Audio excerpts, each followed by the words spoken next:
فخر عالم بنی آدم سرکار مدینہ حسینہ احمد مصطفیٰ محمد مصطفیٰ صلی اللہ علیہ وسلم کی بارگاہ میں عطیہ السلام کے بعد محترم کرام مسلمان بزرگ دوست بھائی السلام علیکم ورحمۃ اللہ وبرکاتہ۔ ماہ مقدس ذوالحج ہے اور آج اس کی پہلی تاریخ ہے۔ آج کی جمعہ یہ جو پہلا عشرہ ہے اس کے فضائل میں انشاءاللہ بیان کرتے ہیں، اور یہ مہینہ ہمیں اللہ کے عظیم نبی جد الانبیاء خلیل اللہ حضرت ابراہیم علیہ نبینا علیہ السلام والسلام کی یاد بھی دلاتا ہے۔ وہ آپ کی سیرت کے چند گوشے بھی ہمارے سامنے عرض کرتے ہیں۔ اللہ کریم حضور دعا رضا ہر بات کہنے کی توفیق عطا فرمائے اور سننے اور سنانے کی بعد ہم سب کو عمل کرنے کی توفیق عطا فرمائے۔ میں نے آپ حضرات کے سامنے قرآن مجید قرآن حدیث بنین اور انسان کے لیے رشد و ہدایت کا پیغام ہے سورۃ الفجر کی 2 آیاتوں میں تلاوت کرنے کا شرف حاصل کیا ہے، جن میں ارشاد خداوندی ہے والفجر، قسم ہے فجر یعنی عید قربان کی فجر کی، ولیال عشر، اور قسم ہے 10 راتوں کی۔ حضرت عبداللہ بن عباس رضی اللہ تعالی عنہ فرماتے ہیں کہ ان آیات میں فجر سے مراد عید قربان کی فجر ہے۔ اللہ نے عید قربان کی فجر کی قسم اٹھائی جو کہ بہت بڑا شان ہے، اور فرماتے ہیں کہ 10 راتوں سے مراد ذوالحجہ کی پہلی 10 راتیں ہیں، ان کی بڑی شان ہے۔ عشرہ ذوالحجہ جس کا آج پہلا دن ہے، یہ پہلے 10 دن بڑی شان والے ہیں۔ ان میں عبادت کرنا، تلاوت قرآن کرنا، کتاب پڑھنا، اپنے رب کے ثنا بیان کرنا، روزے رکھنا، ان کی بڑی فضیلت ہے۔ چند حدیث سے طیبہ سماعت فرما لیجیے۔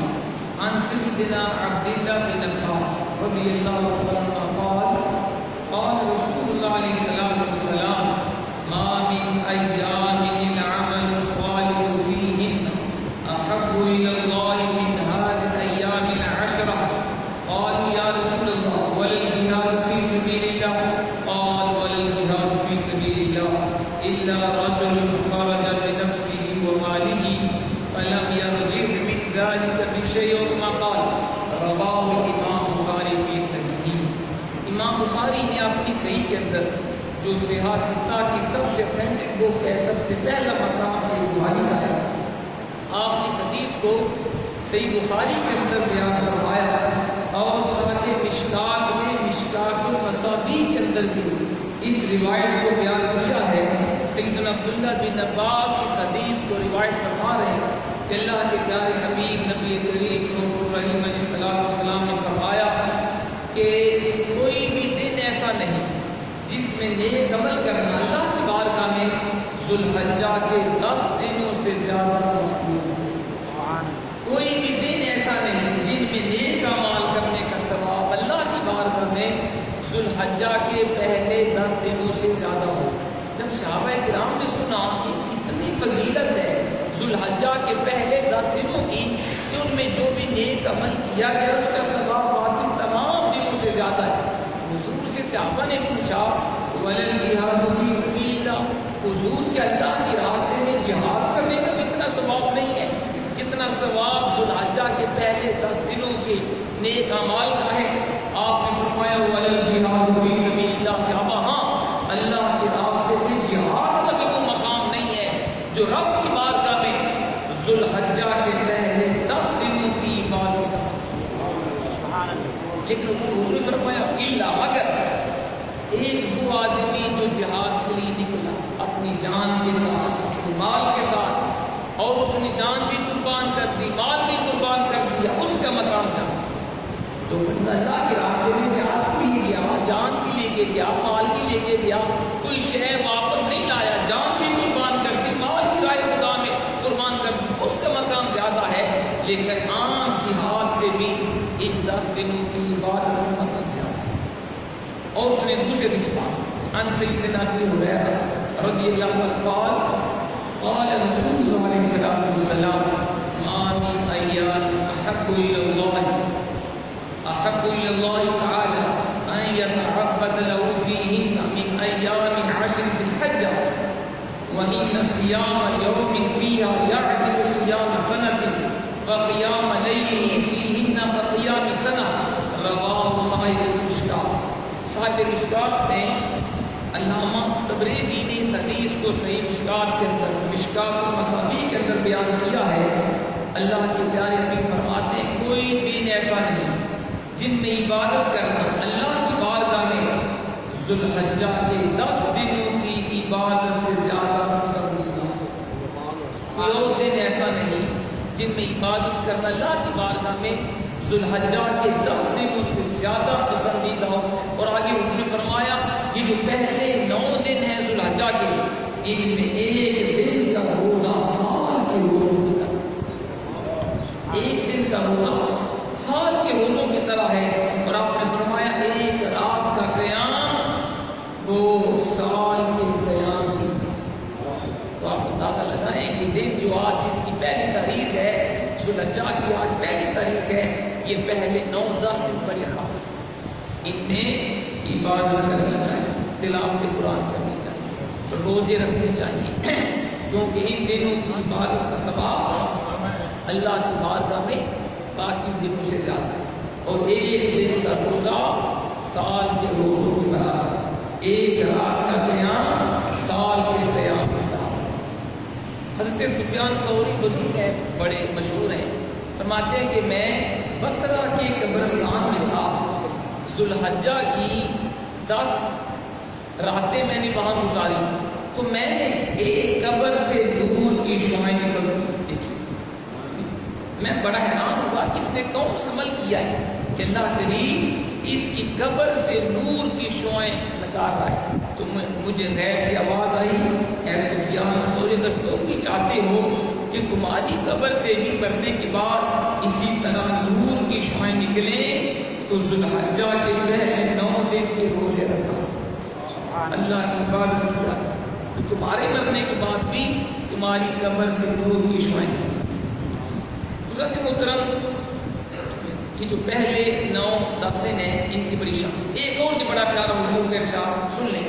سید ام المؤمنین حضرت حفصہ رضی اللہ عنہا روایت کرتی ہیں اربع لم تکن یدعوہن النبی علیہ الصلوۃ والسلام، فرماتی ہیں کہ 4 عمل وہ ہیں جو اللہ کے حبیب نے کبھی نہیں چھوڑے.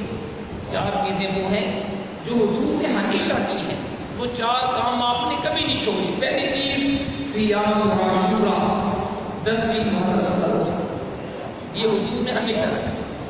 دوسری چیز والعشر ذوالحجہ کے پہلے 9 دنوں کے روزے. اور تیسری شے وثلاثۃ ایام من کل شہر، ہر مہینے کے 3 دن کے روزے. یہ ہمارے آقا کی سنت ہے. ہمارے پیارے آقا ہر مہینے چاند کی 13، 14، 15 حضور روزہ رکھا، یہ بھی آپ نے کبھی نہیں چھوڑی. اور چوتھی چیز برکعتان قبل الفجر، فجر سے پہلے یعنی فرضوں سے پہلے 2 رکعت سنت بھی حضور نے کبھی نہیں چھوڑی. یہ وہ 4 کام ہیں جو حضور نے ہمیشہ کیے. کون سے بلا بتائے گا جناب؟ بتائیں نا. پہلی شے 10ویں محرم کا روزہ، دوسرا عمل ذوالحجہ کے 9 دنوں کے روزے، اور تیسرا عمل ہر مہینے 3 دن روزے، چوتھا عمل فجر کی سنت. یہ ہمارے آقا نے کبھی نہیں چھوڑا. پھر یہ جو نامی ذوالحج آئے گی اس کی بھی بڑی شان ہے. اس کی یعنی نامی ذوالحج کو یوم عرفہ کہتے ہیں، اس دن کے روزے کی بڑی شان ہے. حضرت قتادہ رضی اللہ تعالیٰ عنہ روایت کرتے ہیں کہ کہا علیہ السلام نے فرمایا عرفہ کے دن کے بارے میں اللہ سے امید رکھتا ہوں کہ عرفہ کے روزہ جو ہے وہ 1 سال پچھلے اور 1 سال آئندہ کے گناہوں کو مٹا دے. نامی ذوالحج کا روزہ 1 سال پچھلے اور 1 سال آئندہ کے گناہوں کو مٹا دیتا ہے. تو ہمیں نامی ذوالحج کا روزہ بھی رکھنا چاہیے. یہ حدیث صحیح مسلم کے اندر موجود ہے. ذات محترم یہ جو دن ہیں بڑے خاص ہیں، ان کی ہمیں خوب قدر کرنی چاہیے اور اللہ کی بارگاہ میں ہمیں نماز قرآن نوافل میں۔ اب آئیے یہ مہینہ ہمیں اللہ کے عظیم نبی جد الانبیاء حضرت ابراہیم علیہ السلام کی یاد ہے۔ وہ ابراہیم علیہ السلام جنہوں نے اپنی رب کی رضا کے لیے اپنی جان مال اولاد ہر شے قربان کی، بڑی شان کے مالک ہیں۔ سبحان اللہ۔ کسی شاعر نے لکھا ہے کیا نمرود نے بابل میں جب دعویٰ خدائی کا، جہاں میں عام شیوا ہو گیا جب خود ستائی کا، اندھیرا ہی اندھیرا کفر نے ہر صفت پھیلایا، ابراہیم کو اللہ نے محفوظ فرمایا۔ جب کفر و شرک عام ہو گیا، اللہ کی عبادت سے لوگ دور ہو گئے، اللہ کریم نے حضرت ابراہیم علیہ نبینا علیہ السلام کو بھیجا۔ قرآن میں اللہ کریم نے فرمایا وَاذْكُرْ فِي الْكِتَابِ إِبْرَاهِيمَ إِنَّهُ كَانَ صِدِّيقًا نَبِيًّا۔ کتاب میں ابراہیم علیہ السلام کا ذکر کرو، بے شک وہ سچے نبی تھے۔ قرآن میں اللہ نے مختلف انبیاء کے ذکر کا حکم دیا ہے۔ وَاذْكُرْ فِي الْكِتَابِ مُوسَىٰ إِنَّهُ كَانَ مُخْلَصًا وَكَانَ رَسُولًا نَبِيًّا۔ موسیٰ علیہ السلام کا ذکر کرو، وہ بھی مخلص اور رسول تھے، نبی تھے۔ کہیں فرمایا وَاذْكُرْ فِي الْكِتَابِ إِسْمَاعِيلَ إِنَّهُ كَانَ صَادِقَ الْوَعْدِ وَكَانَ رَسُولًا نَبِيًّا۔ کتاب میں اسماعیل علیہ السلام کا ذکر کرو، وہ وعدے کے سچے تھے، رسول تھے اور نبی تھے۔ کہیں فرمایا وَاذْكُرْ فِي الْكِتَابِ إِدْرِيسَ إِنَّهُ كَانَ صِدِّيقًا نَبِيًّا۔ ادریس علیہ السلام کا ذکر کرو، وہ سچے تھے اور نبی۔ پتہ چلا اللہ کے ایک بندوں کا ذکر کرنا یہ قرآن کے حکم کے مطابق۔ اس لیے ہم اہل سنت و جماعت اللہ کے نیک بندوں کا ذکر کرتے ہیں۔ کبھی ہم حضور کی شان کے اوپر، سیرت مصطفیٰ کے اوپر، میلاد مصطفیٰ کے اوپر جلسے کا اہتمام کرتے ہیں، کبھی ہم حضور کے خلفاء راشدین کی سیرت اور شان کے بارے میں پروگرام کرواتے ہیں، کبھی حضور کے اہل بیت امام حسین کی یاد میں محافل ہوتی ہیں، اور ہر مہینے آپ کی اس جامع مسجد دولوی نادردین امام باڑہ محلہ راولپنڈی میں اللہ کی توفیق ہر مہینے حضور و صفا کی کیا تشریف لاوی۔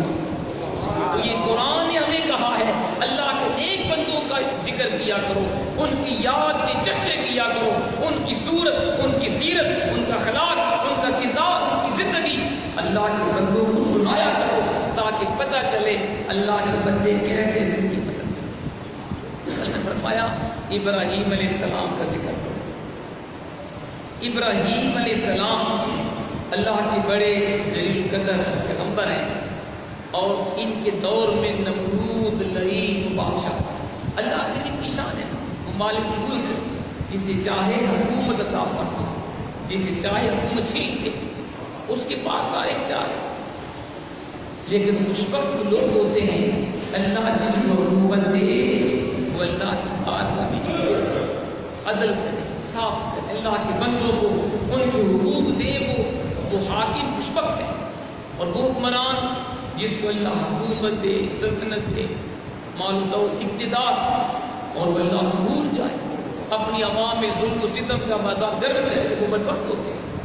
انہی بدبختوں میں نمرود بھی تھا، جس کو اللہ نے مشرق سے مغرب تک حکومت دی، وسیع و عریض حکومت کا مالک تھا۔ اب چاہیے تھا نا یہ اپنا سر اپنے رب کی بارگاہ میں جھکاتا، ٹھیک ہے جی، اور اس کا ذکر کرتا، اس کے احکام میں چلتا، لیکن اس نے خدائی کا دعویٰ کر دیا، اللہ کو بھول گیا۔ اس نے اپنی عوام کو بتایا انا ربکم الاعلی، میں تمہارا سب سے اعلیٰ رب ہوں، مجھے سجدہ کرو۔ اور مخلوق بھی اتنی جاہل تھی، وہ نمرود لعین کو سجدہ کرنا۔ اس کا کام کیا تھا؟ نجومی کاہن جو اٹکل بچوں سے غیب کی خبریں دیتے تھے، ان کو اپنے پاس بٹھایا تاکہ آئندہ آنے کے حالات مجھے بتاتے۔ ایک دفعہ اس کے کاہنوں نے اور نجومیوں نے دیکھا کہ نمرود پریشان تھا، انہوں نے آپ سے پوچھا جناب خیریت ہے، آج آپ پریشان کیوں؟ اس نے کہا میں نے رات کو خواب دیکھا ہے، اس لیے میں پریشان ہوں۔ پوچھا کیا دیکھا؟ کہا میں نے خواب میں دیکھا ایک ستارہ دیکھا جس کے سامنے سورج چاند کی روشنی بھی مان پڑ رہی، ستارے کی روشنی سورج سورج چاند کی روشنی سے زیادہ ہوگی۔ اس نے کہا مجھے بتاؤ اس خواب کی تعبیر کیا ہے؟ تو تفسیر ثابت یہ ہے فقالوا له، اس کے نجومیوں نے کہا سنے اس کی تعبیر، کہا ان یولد فی بلدک هذه السنة غلام یغیر دین الارض ویکون ہلاکک وزوال ملک علی یدیک۔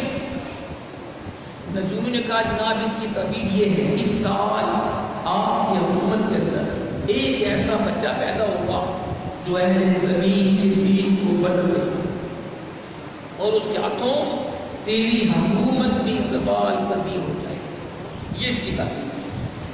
اب کوئی بھی بادشاہ نہیں چاہتا کہ اس کی حکومت کو ختم کر دیا، کیوں کوئی دنیا کا بادشاہ نہیں چاہتا، کوئی وزیر یا کوئی افسر بھی نہیں پسند کرتا کہ اس کا عہدہ اسے چھین لیا جائے۔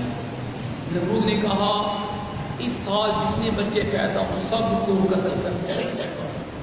اس کے ذہن میں تھا کہ اس طرح وہ بچہ دنیا میں آتے ہی قتل کر دیا جائے گا اور میری حکومت ہمیشہ باقی ہے۔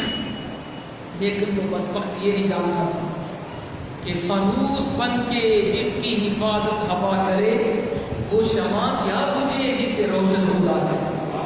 جس شمع کو جلانے والا رب ہو، جس کو بچانے والا پروردگار ہو، پوری دنیا اس کے خلاف ہو جائے اس کا حال نہیں کر سکتا۔ تو اللہ کی شان دیکھیں، ہزاروں بچوں کو اس نے قتل کروایا۔ اس سال جتنے بچے پیدا ہوئے بابل کے اندر، عراق کے شہر کے اندر، سب بچوں کو تہہ دے کر دیا گیا۔ لیکن اللہ کی شان دیکھیے کہ حضرت ابراہیم علیہ السلام اپنے والد گرامی کی پشت انور سے اپنی والدہ ماجدہ کے شکل اطہر میں قرار پذیر ہو گئے اور کسی کو پتہ نہیں چلا۔ جب وقت گزرتا گیا، جب 9-10 مہینے گزر گئے، جب حضرت ابراہیم علیہ السلام کی ولادت کا وقت قریب آیا تو آپ کی والدہ نے بھی نمرود کا اعلان سنا ہوا تھا جو بچہ اس سال پیدا ہوگا اسے قتل کر دیا جائے گا۔ تو آپ پریشان ہو گئی کہیں میرے بچے کے بارے کسی کو خبر نہ ہو جائے۔ آپ وہاں جنگل میں تشریف لے گئے، ایک غار میں آپ نے پناہ لی، اسی غار میں حضرت ابراہیم علیہ السلام کی ولادت آپ پیدا ہوئے۔ اب بچہ جیسا بھی ہو، حسین ہو یا نہ ہو، ماں کہتی ہے میرا بچہ چاند سے زیادہ حسین ہے، کیوں ہے نا؟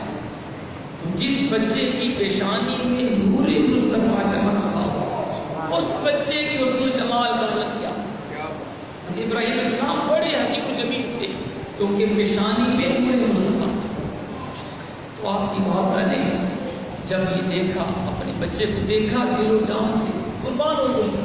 لیکن جب نمرود کا انعام یاد آیا جو بچہ پیدا ہو گیا کر دیا، پریشان ہو گئی، اپنے بیٹے کو رب کے حوالے کیا، اپنے گھر میں پھر کچھ دنوں کے بعد واپس کار میں پہنچی، کیا دیکھتی ہے کیا آپ کا بیٹا اس نے اپنا انگوٹھا منہ میں ڈالا ہوا ہے اور ابراہیم علیہ السلام اپنا انگوٹھا چوم رہے۔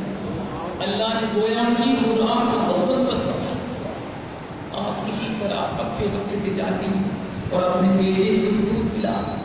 جب آپ کچھ بڑے ہوئے، آپ جب تشریف لائے اپنی قوم کے اندر تو آپ نے دیکھا کہ پوری قوم آپ کی بت پرست بتوں کی پوجا کرتے اور آپ کا چچا آزر وہ صرف بت پرست نہیں تھا، وہ بت بناتا بھی تھا، بتوں کو بیچتا بھی تھا۔ تو آپ نے سب سے پہلے تبلیغ کا آغاز اپنے گھر سے کیا اور اپنے چچا آزر کو آپ نے اللہ کی توحید کی دعوت دی۔ قرآن پاک میں ارشاد ہوتا ہے، 7واں پارہ ہے سورۃ الانعام آیت نمبر 75، وَإِذْ قَالَ إِبْرَاهِيمُ لِأَبِيهِ آزَرَ أَتَتَّخِذُ أَصْنَامًا آلِهَةً إِنِّي أَرَاكَ وَقَوْمَكَ فِي ضَلَالٍ مُبِينٍ۔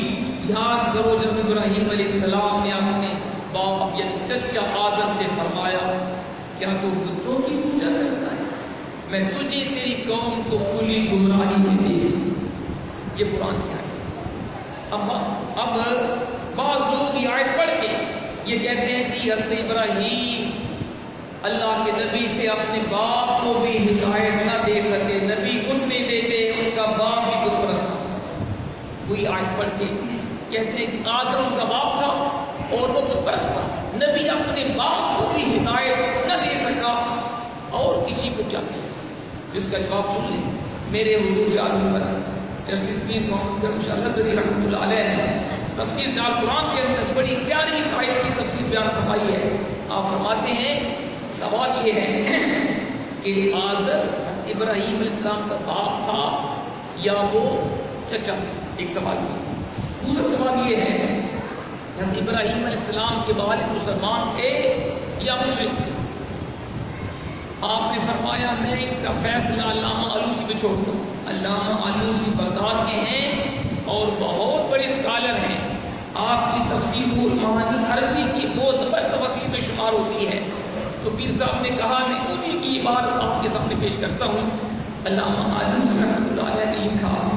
آپ فرماتے ہیں علماء کرام کے جمع غفیر کی رائے یہ ہے کہ حضرت ابراہیم علیہ السلام کے والد مسلمان تھے بلکہ والدین آپ کے مسلمان تھے اور آزر آپ کا چچا تھا, آپ کا باپ نہ تھا.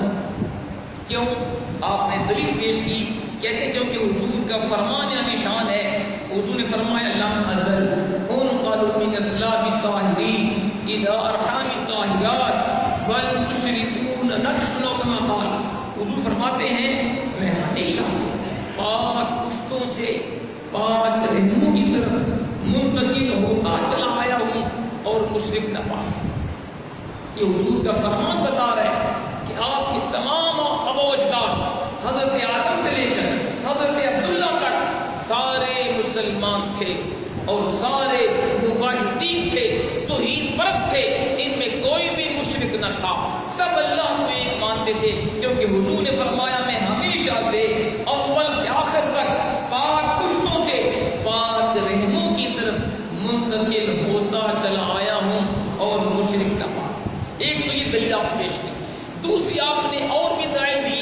اس میں سے ایک دلیل وہ بڑی پیاری وہ آپ سن لیں. علامہ آلوسی رحمۃ اللہ علیہ نے لکھا فرماتے ہیں ایک اور دلیل یہ ہے کہ حضرت ابراہیم علیہ السلام کے والدین مسلمان تھے. فرماتے ہیں دلیل یہ ہے کہ حضرت ابراہیم علیہ السلام نے جب بابل سے مصر کی طرف آپ نے ہجرت کی اور وہاں سے حضرت حاجرہ کو لے کر شام کی طرف تشریف لائے, پھر ان سے آپ نے شادی کی.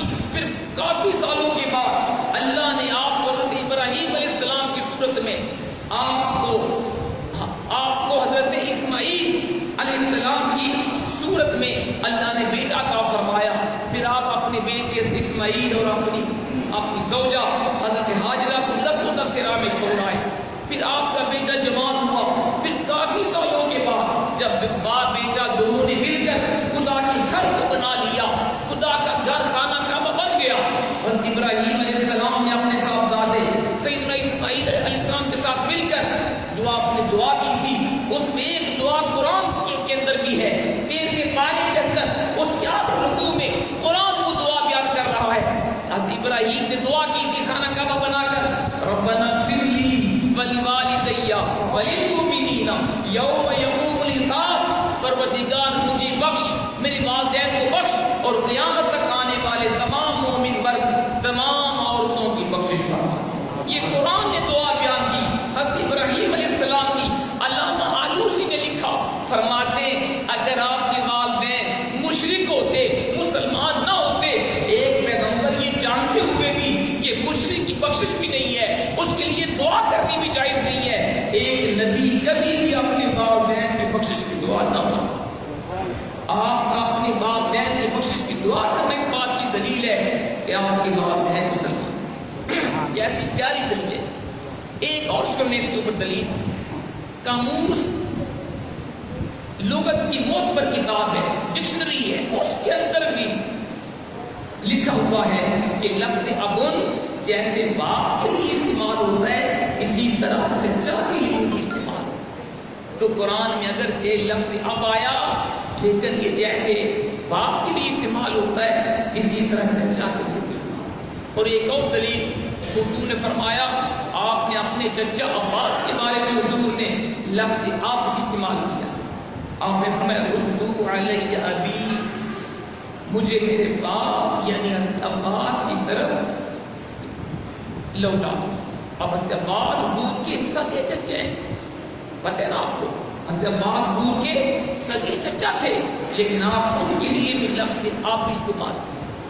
اور سنیں قرآن کی دلیل، پہلے پارے کے آخری رکوع میں حضرت یعقوب علیہ السلام کا جب آخری وقت آیا، آپ نے اپنے بچوں کو بلایا، پوچھا ما تعبدون من بعدی، میرے بعد تم کس کی عبادت کرو گے؟ تو قرآن بیان کرتا ہے آپ کی بچوں نے کہا قالوا نعبد اللہ و الہ آبائک ابراہیم و اسماعیل و اسحاق الہ واحدا ونحن له مسلمون. ابا جانا آپ کے خدا کی بات کریں گے اور آپ کے آبا حضرت ابراہیم اسماعیل اسحاق کے خدا کی بات کریں گے.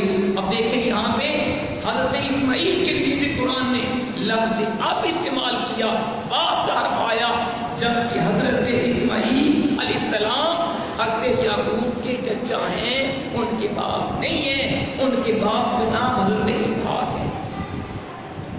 اس لیے حضرت ابراہیم علیہ السلام کے والدین اللہ کو ایک مانتے تھے. ان کے بارے برسریان کہنا کہ وہ غیر مسلم تھے، سب کے سامنے اس کو بڑا جاگ بیان کرنا جائز نہیں.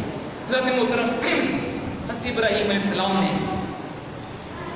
جب یہ دیکھا کہ پوری قوم بت پرستی کے اندر شکار ہے، آپ نے بڑے حکیمانہ طریقے سے اپنی قوم کے سامنے بتوں کی بے بسی کو بیان کیا. کیسے؟ جب رات ہوئی، قرآن پاک اس پورے واقعہ کو بیان کر رہا ہے.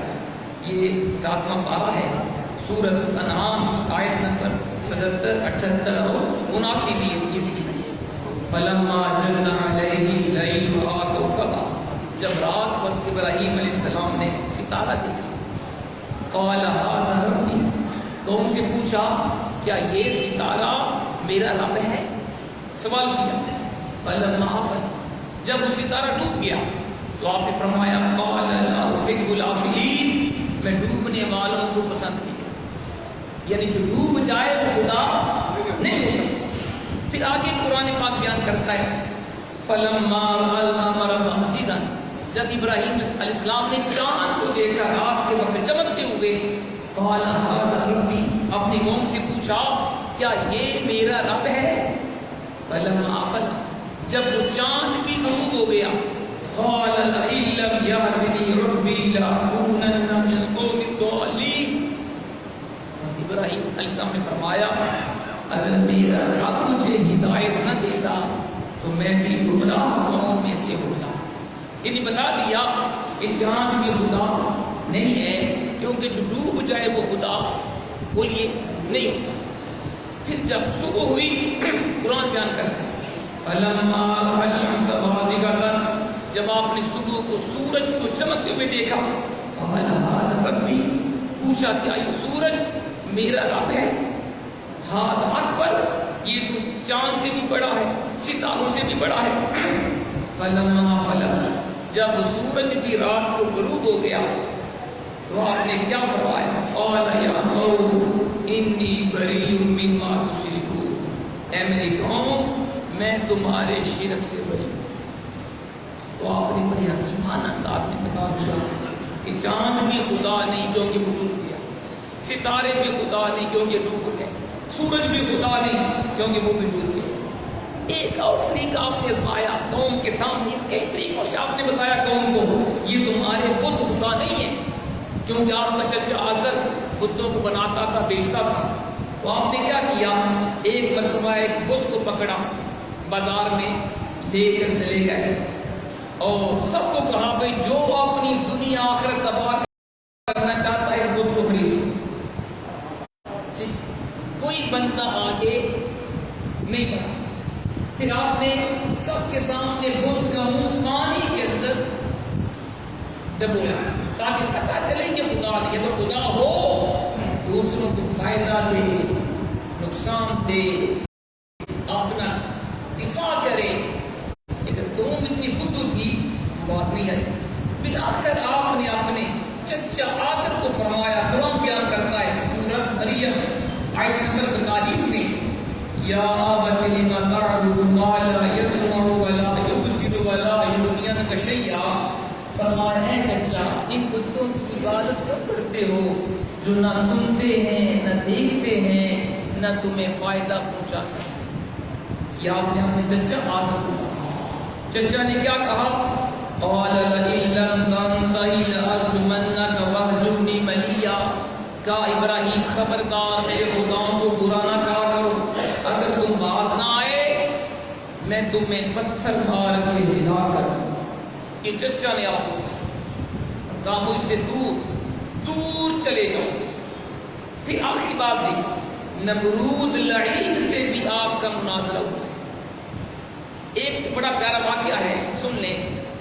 علامہ ابن جریر طبری نے زید بن اسلم کے حوالے سے اپنی تاریخ طبری کے اندر یہ بڑا پیارا واقعہ بیان کیا کہ نمرود وہ اپنی قوم کے اناج کا بھی مالک تھا، اناج غلہ بھی اس کے اپنے کنٹرول میں تھا، اور قوم جب بھی اس کے پاس غلہ گندم چاول لینے جاتی وہ پوچھتا من ربو کا، تیرا رب کون ہے؟ وہ کہتا انت ربی، تو میرا رب ہے۔ اس کو مٹھی بھر اناج گندم یا چاول دے دیتا۔ حضرت ابراہیم علیہ السلام جوان تھے، شادی بھی آپ کی ہوئی تھی، تو آپ کی بیوی نے کہا جناب آپ بھی جائیں نا اور آپ بھی کچھ غلہ لے آئے، کیونکہ عوام کے پاس غلہ تھا ہی نہیں، سب غلے کا مالک وہ تھا تاکہ لوگ مجبور ہو کے مجھے خدا مانے، یہ اس کی پلاننگ تھی۔ اور ابراہیم علیہ السلام بھی نمرود کے پاس تشریف لے کے چلے گئے۔ جب آپ کی بات یہ اس نے پوچھا آپ سے من ربو کا، ابراہیم بتا تیرا رب کون ہے؟ فرمایا ربی اللہ، میرا رب اللہ ہے۔ کیا بولی؟ میرا رب اللہ۔ اس نے کہا کہ جاؤ واپس اللہ سے جا کے کہو تمہیں غلہ دے، تجھے غلہ نہیں دیا جائے گا، آپ کو خالی واپس دے دیا۔ آپ جب راستے میں آئے سوچا بیوی نے بھیجا تھا جا کے غلہ لاؤ، کیا جواب دوں گا؟ راستے میں آپ نے چند مٹی کے ڈھیلے اٹھا لیے، چند پتھر یا مٹی کے ڈھیلے اٹھا کے اپنی چادر میں چھپا لیے تاکہ بیوی کو دلاسا ہو میرا خامد خالی نہیں آیا۔ آپ گھر میں آئے، بیوی سمجھی کہ آپ بھی اناج لے کے آئے ہیں، آپ سو گئے۔ اب پریشان تھے، یا اللہ میری عزت کا محافظ تو ہے، میں نے اس کو خدا نہیں مانا، میں نے تیرے پہ بھروسہ کیا ہے، اور میں نے اس ظالم بادشاہ کے سامنے کہا ہے میرا رب تو نہیں ہے، تو انسان ہے، میرا رب وہ ہے جو زمین و آسمان کا خالق ہے، جو پاورفل ہے، جو سپر پاور ہے۔ اس نے مجھے خالی بھیجا ہے، دل میں تھا یا اللہ میری عزت بھی رکھنے والا تو ہے۔ آپ سو گئے پریشانی کے عالم میں۔ اب کیا ہوا؟ جب بیوی نے وہ آپ کا کپڑا کھولا، چادر کھولی، اس میں خوبصورت گندم موجود تھی۔ ڈالا کیا تھا آپ نے؟ مٹی کے ڈھیلے۔ اللہ نے اس کو خوبصورت اناج میں تبدیل فرما دیا۔ آپ نے وہ گندم کا آٹا گوندا، کھانا تیار کیا۔ ابراہیم علیہ السلام جاگے، جب کھانا پیش ہوا پوچھا کھانا کہاں سے آیا؟ عرض کی حضور جو پیاری گندم آپ لائے تھے یہ اسی سے یہ میں نے روٹی پکائی ہے، اور آج تک میں نے اتنی پیاری گندم دیکھی نہیں۔ آپ کا یا اللہ تیرا شکر ہے کہ تو نے میرا دھرم رکھا۔ یہ ابراہیم علیہ السلام کی شخصیت ہے کہ آپ نے ظالم بادشاہ کے سامنے بھی کلمہ حق کہا ہے اور اللہ کے اوپر بھروسہ کیا ہے، اور رب نے اپنے نبی کی عزت کا برق ایسے نہ۔ یہ واقعہ بہت تفصیل والا ہے، طویل واقعہ ہے، ہمارا وقت ہو گیا، انشاءاللہ اگلے جمعے کو بشرط زندگی یہیں سے واقعہ شروع کریں گے۔ اللہ ہمیں توفیق عطا فرمائے۔